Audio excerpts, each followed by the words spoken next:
it's even harder to look beyond the truth and see what's really going on, or what we believe is the truth, and see what's really going on there. And truthiness. Truthiness was a word that was coined not too long ago. I first came in contact with truthiness during the controversy over the Dan Brown novel, The Da Vinci Code. I don't know if anybody's ever read that, but when it came out 20 years ago, it was really controversial, and it was a work of brilliant fiction, but it was told in a way that made it sound historically true. And then we got this idea of truthiness. And truthiness simply means it's not true, but it's presented in such a way that it can pass as true, especially if it speaks to your personal political biases, opinions, or prejudices. And this is a real danger behind memes, because so many of them are crafted to create an illusion of fact, when in fact they are as flat out false as they can be. And from a perspective of communication, this is where it becomes so difficult, because what memes tend to do is they reinforce a person's view of reality. That's good. They reinforce a person's view of reality.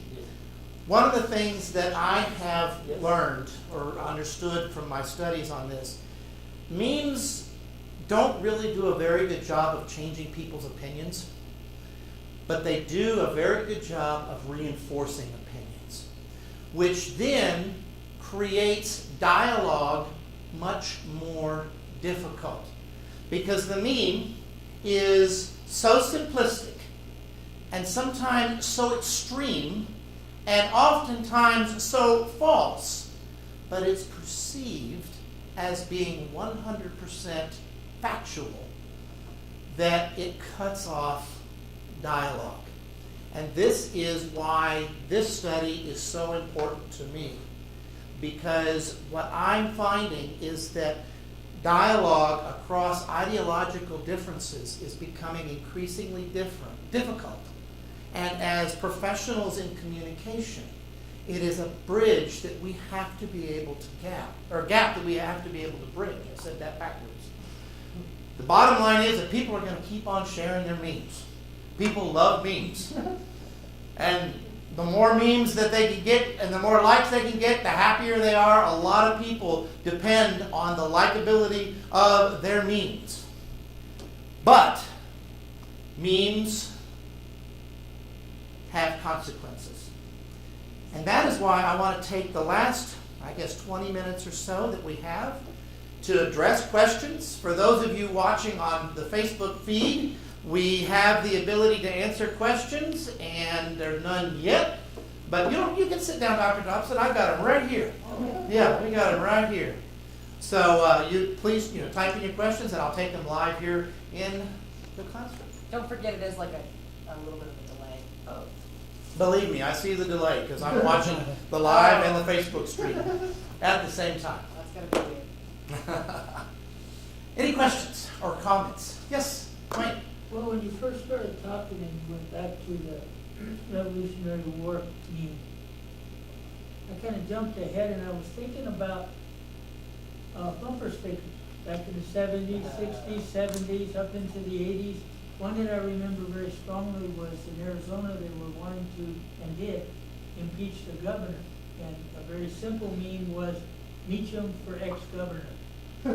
And go ahead. But anyway, that just popped in my head. Yeah. We had those, still have them, but they were very popular. It was a way to spread a message quickly. Well, and that observation is very true, and I decided for the purpose of time not to go into a lot of the political, I like Ike, I could think of any campaign slogan or button or bumper sticker or catchphrase. My grandfather, he was a Native American up in Farmington, and he didn't trust Ike, so he had he made his own cardboard sign that says, I like Ike, but I like to eat. I love it. Anyway, but it just Well- made me think of that. I'm not critiquing what you did. It just, I hadn't thought of bumper stickers in the same vein as memes. but- Bumper stickers are memes, and look at that, I like Ike, but I like to eat. That also goes into that mimicking, because you can take the I like Ike, which was very popular in its day, and mimic it to I like to eat, and it basically nullifies the original meme. So this is a really good example of how memes are nothing new. Just they didn't get invented by the internet. We've been using memes for a long time. It just the difference is the internet has made their proliferation so extreme that they have taken on a life of their own. It used to be that after a campaign season was over, the bumper stickers kind of stayed on the back of the vehicle, and you either looked at their vehicle and said, well, you lost, or you looked at their vehicle and said, well, you won, but that was the end of it. But now memes just continue, and they're instantaneous, and that makes a huge difference. Yes, Siege. But at the same time, and you know I love to disagree with you. Of course, you've been doing it for 25 years. You talked about how memes require a sense of longevity, like they have to kind of survive longer, they have to kind of be around for a while before they get popular. I've noticed a lot that the internet seems to have also kind of made it a little bit more fleeting. There are so many, and I mean, I probably look at a whole bunch of different social media, as I am a little bit younger than you. You see memes that like hit in and are big for a day or two and disappear. And again, these are more for the younger generation, the millennials and the Gen Zs. But you have that kind of, they pop out of nowhere, they make no sense whatsoever, and then they disappear again. For a really dumb example is a while back, a picture of a moth became a meme. And it was a picture of a moth saying it loved a lamp, and it was kind of really ridiculous and didn't make a whole lot of sense. But everyone was talking about it, at least in my age group, and then it disappeared within a few days. Well, there was another example, like similar to that, a year or so ago, everybody was putting giraffes. I bet Dr. Dobson just loved it. What? I didn't do any of those, but I pay attention to them. And so some of those memes, they do come and go. You're exactly right. But in terms of informing public opinion, those flash things, I would argue, are usually more comical, and they're not really trying to change the world or impeach a public official or elect a public official. They're just memes for the sake of memes. Yes? I don't know if you can answer this since your research is in a preliminary place right now, but have you looked at the truthfulness of the statements on memes? Yes. And that's part of where I started out with this, because I caught myself early on in Dr. Rose class, actually, tempting to share a meme because I liked what it said. And then catching myself and saying, okay, well, stop. Let me fact check this just a little bit. Yeah, or conversely, I also found people that were sharing social media memes, and I looked at the meme and said, oh my gosh, that can't be true, can it? So I would go and fact check it. And then I would make the mistake, I don't do this much anymore, of telling people, well, you're wrong. On social media, that blows up. And there's no way to win that argument, so I don't have that argument anymore.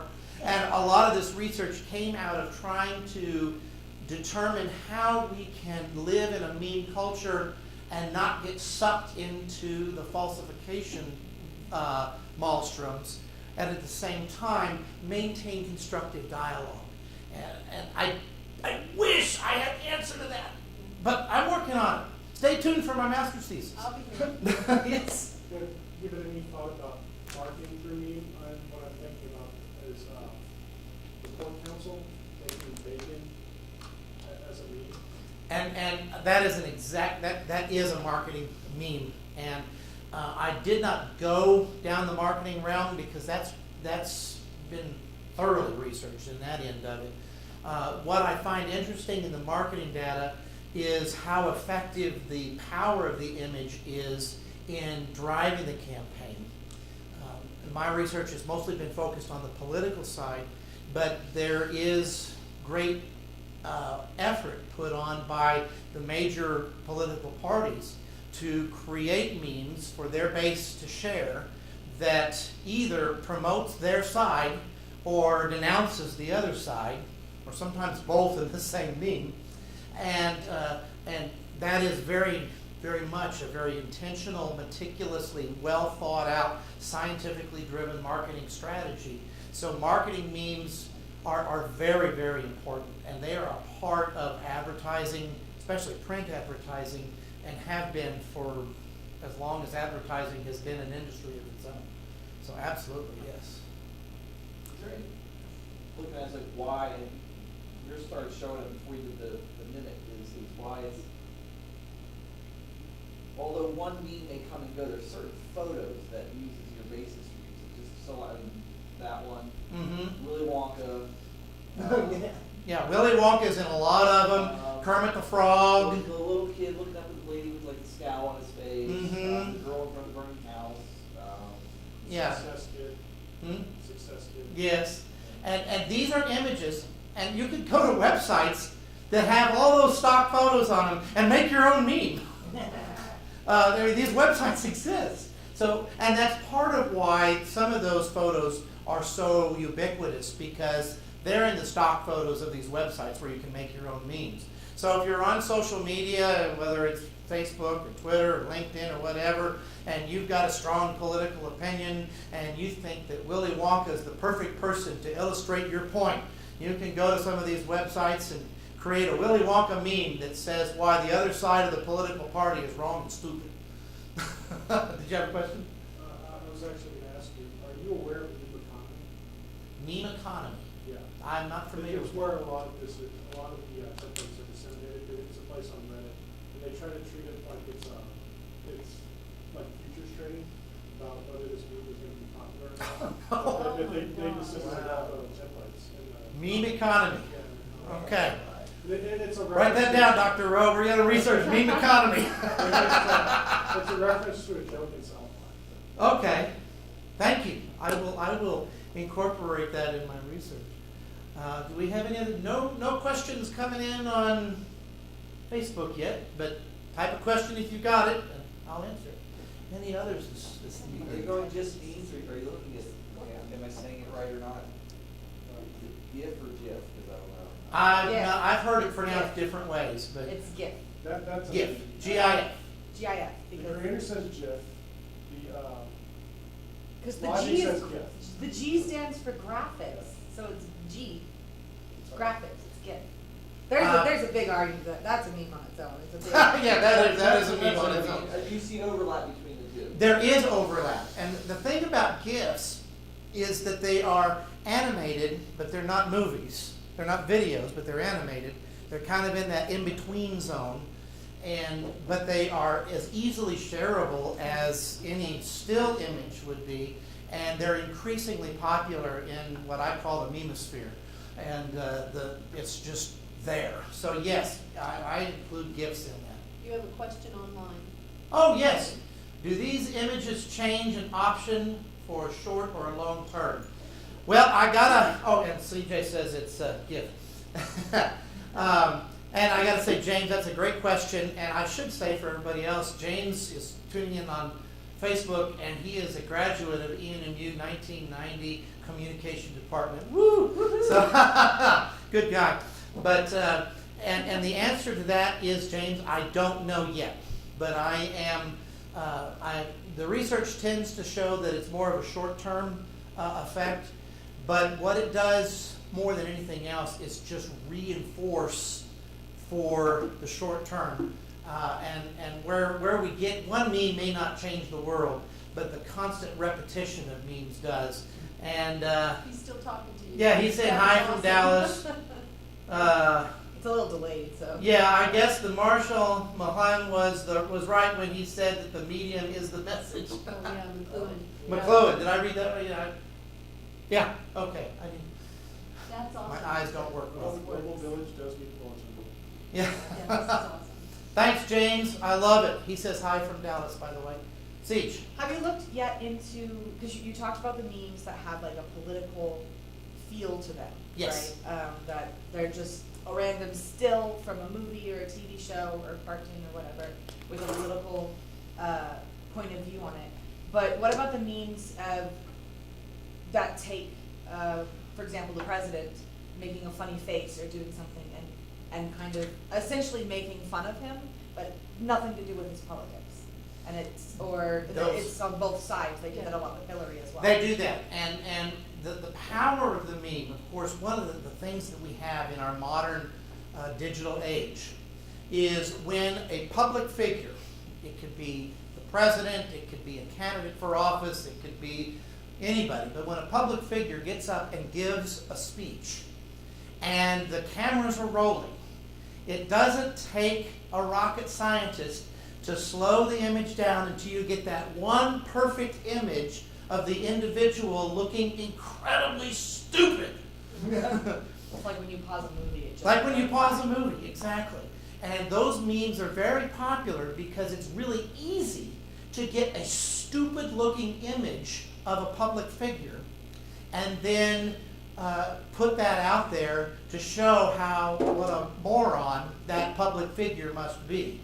And that creates a tremendous image, because if you are talking about a public official, when I was teaching at NMSU Carlsbad, I taught this to the students a lot, to pay attention in news media when they show a picture, or in print media, when they show a picture of a public official and they're giving a commentary on that individual. Do they choose the nice professional pose?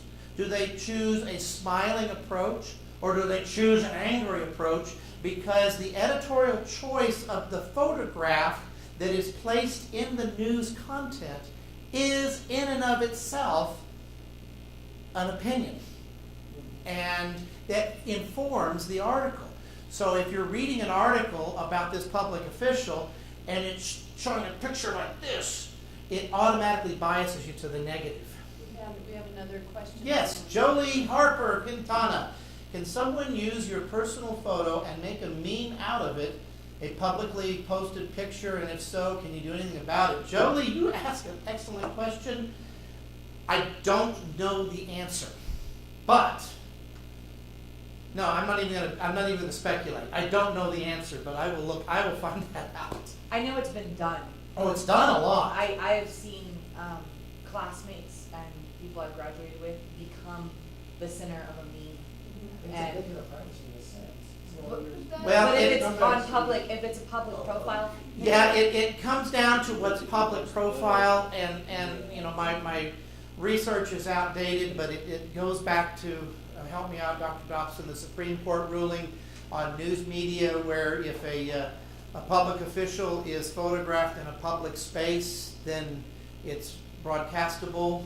But it's not even a public But it's official. she's talking about a personal, just a I think, Taking your profile picture. yeah. and I making I that- don't know the answer to that question. Well, there's Anybody know? I know it's done. Back in the Scumbag Steve, or he was known as Scumbag Steve as a meme. And, Oh, that's- he's spoken a lot about this particular thing. There's really nothing you can do about it, but just take it in good stride, because he thought it was funny, but it did affect his life quite a bit. And he's actually become an activist for people that have been caught up in such things. Another example of that, I don't know if you've seen it, but there's Crazy Girlfriend. It's another meme that was really popular a few years ago. She did that on purpose, though. Well, she made a video and a I don't think still she of would it. go that you know. far. Yeah, but she did own it. I think we may see the answer to that before long because of the situation with the kids in Washington when they're suing the New York Post Uh-huh. because they grabbed that little piece Yep. and it went viral as a meme and a lot of things. And the kids saying, "You destroyed my life by doing this," and it's not an accurate portrayal Right. of what happened. And I think the courts are going to decide something on it that may tell us where this goes. Well, and I think one example from my presentation that is potentially relevant. That one with the girl, right? Yes. And I don't remember the woman's name. I remember the incident. And she was at a protest. She was angry. She was yelling very, very angrily at the cause, against the cause that she was protesting. She was captured on film or on camera, and this is obviously not a very flattering image.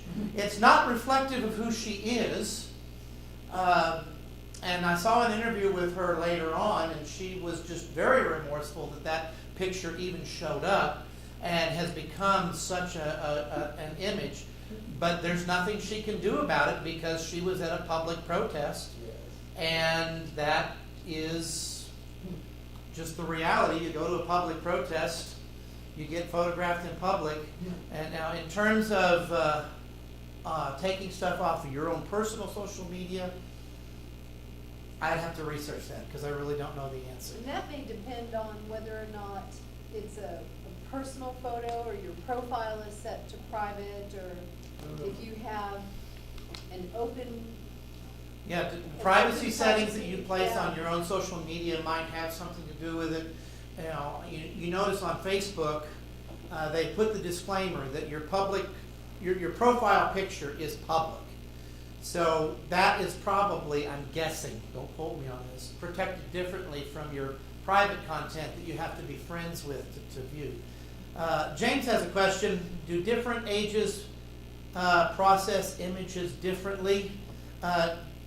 My intuitive answer is, James, yes, but I don't have the research to back that up, so I'm not going to say definitively yes or no.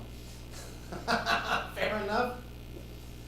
Any other questions? We're running right up to the edge of the time frame, and I will take any other questions if there are any. Are you familiar with the saga of Evil Bert and how that culturally Evil Bert. and how Evil they- Bert. how he ended up on Al Qaeda propaganda because people protesting didn't realize who he was. This is one of my favorite. Yeah, stories. Evil Bert. Yeah, I glossed over it. I didn't go in any depth with it, but I vaguely familiar with it.